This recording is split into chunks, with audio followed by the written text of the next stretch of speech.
saya mencoba untuk membaca dan mendata ayat-ayat yang berkaitan dengan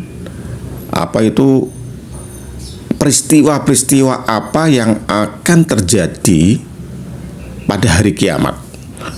Saya baru bisa mengumpulkan 18 ya. Oke, yang 18 itu saya baca mulai yang pertama ya. Yang pertama, pada hari kiamat itu akan terjadi langit terbelah. Di sini dalam pengertian terbelah di sini saya menemukan satu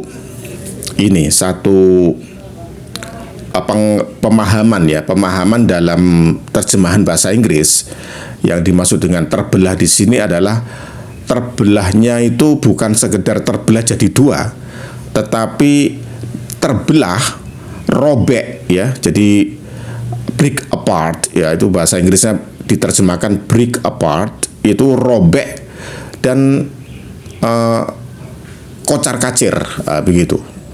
Jadi semburat gitu ya. Jadi terbelah itu bukan dalam pemahaman bahasa Indonesia yang dimaksud terbelah adalah terbelah menjadi dua, tetapi benar-benar sudah semburat begitu ya, semburat kocar kacir. Nah itu saya menemukan terjemahan dalam bahasa Inggris ya, yaitu break apart. Jadi break apart itu artinya adalah semburat ya, semburat atau kocar kacir, break apart. Jadi kemana-mana, jadi terbelah.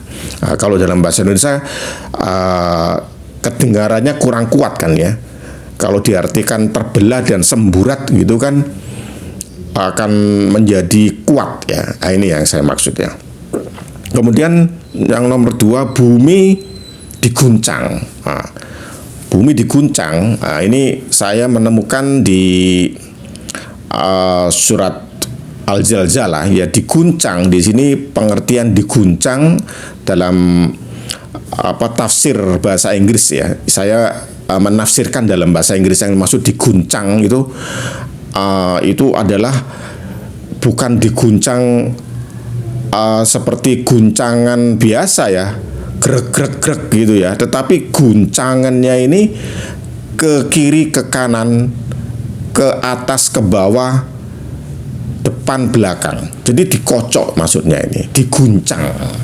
Nah itu, ini saya temukan di terjemahan bahasa Inggris yang ada di surat Al-Zalzalah. Nah, silakan Anda periksa nanti. Kemudian apa yang terjadi pada hari kiamat yang ketiga, yaitu langit dilenyapkan. Nah ini saya artikan secara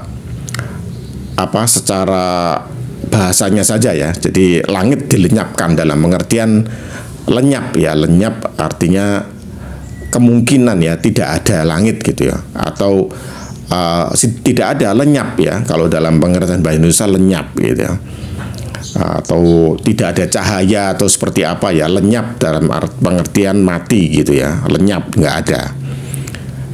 Terus peristiwa yang kelima pada hari kiamat adalah bintang itu berjatuhan. Nah, jelas ini bintang berjatuhan. Jadi karena itu tadi langit terbelah, kemudian ya kocar kacir ya, bintang berjatuhan, semburat gitu ya. Terus yang keenam, apa yang terjadi pada hari kiamat, yaitu gunung itu dihancurkan. Jadi gunung itu hancur lebur ya, gunung hancur lebur. Begitu. Jadi ini bisa dipahami kan, gampang. Gunung hancur ya, ya hancur, semburat juga ya, hancur lebur. Kemudian kejadian yang ketujuh, ruh dipertemukan dengan jasad ya, ruh dipertemukan dengan jasad. Jadi ruhnya orang-orang yang meninggal itu dipertemukan dengan jasadnya ya, jasadnya hidup kembali, artinya utuh kembali, dan ruhnya akan kembali ke jasadnya masing-masing. Nah ini pemahamannya kurang lebih seperti itu. Terus peristiwa yang lain yang nomor 8, anak perempuan yang dikubur hidup-hidup ditanya. Jadi maksudnya anak-anak perempuan yang dulu ya, itu ada pada zaman jahiliyah itu ada yang mengubur anak-anak perempuannya, ya itu akan ditanya anak-anaknya itu. Kemudian nomor 9, catatan amal dibuka lebar. Nah, ini jelas ya pemahamannya. Catatan akan dibuka, artinya catatan kita ini akan dibuka. Maksudnya kalau sekarang ini catatan kita tidak bisa kita baca ya, nanti dibuka. Dibuka itu bisa pengertiannya bisa dibaca gitu ya, bisa dibaca, dibuka ya, dibuka ya. Kita membuka buku, kita bisa membaca isinya. Ya, apa isinya itu kan begitu. Faham ini ya. Jadi pemahamannya tidak sulit ya, kurang lebih lah ini ya, kurang lebih sejauh pemahaman saya. Kemudian nomor 10, peristiwa yang terjadi pada hari kiamat, laut dipanaskan. Laut itu menjadi panas ya. Kalau panas berarti mendekati ada api gitu kan, begitu panas lautnya. Bisa jadi bisa mengering laut itu kan ya, bisa jadi ya.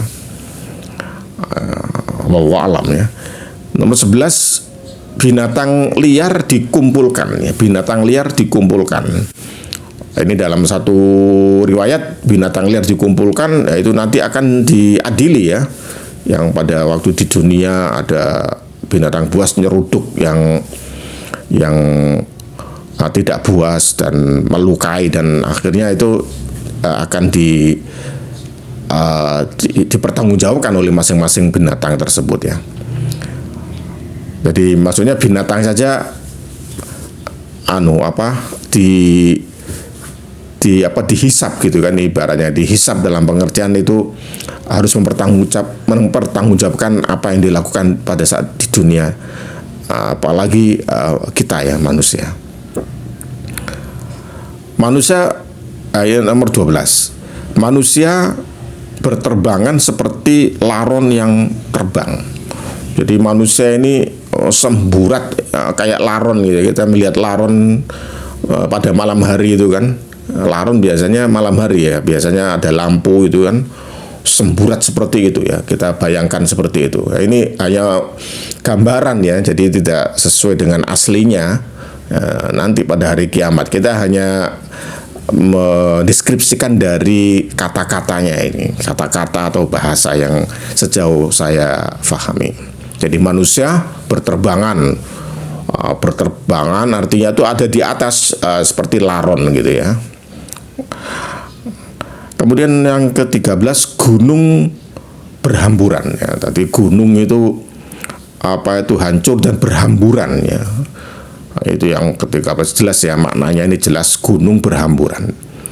Yang ke-14, mata terbelalak ketakutan. Jadi mata, bahasa Jawanya itu mendelik ya, ketakutan. Bagaimana kalau kita takut banget, nah itu pasti mata akan terbelalak ya, membuka lebar-lebar dan ini ketakutan. Nah, kita bisa menggambarkannya seperti itu. 15, matahari dan bulan dikumpulkan. Matahari dan bulan dikumpulkan. Kalau dari makna yang ini, matahari dan bulan dikumpulkan, artinya itu bisa juga dijadikan satu ya. Artinya matahari dan bulan dikumpulkan ya. Kalau kita mengumpulkan sesuatu menjadi satuan berarti masih ada bendanya dikumpulkan. Nah, wallahu alam apakah masih terlihat atau tidak ya? Maaf saya tidak tahu. Tapi ini dari pemahamannya terjemahan ya, yaitu matahari dan bulan dikumpulkan ya. Mungkin ada yang tahu tafsirnya ini maksudnya dikumpulkan, bisa di komen ya, bisa kita sama-sama belajar ya. Kemudian yang ke-16, cahaya bulan hilang. Nah ini cahaya bulan hilang. Jadi bulan dan matahari dikumpulkan, berarti nggak ada cahayanya. Jadi gelap juga dikumpulkan, jadi nggak kelihatan ya. Jadi sudah disatukan gitu, sudah disatukan, dikumpulkan itu berarti kan menyatu gitu kan ya, menjadi satu gitu kan. Kurang lebih seperti itu, wallahu alam ya.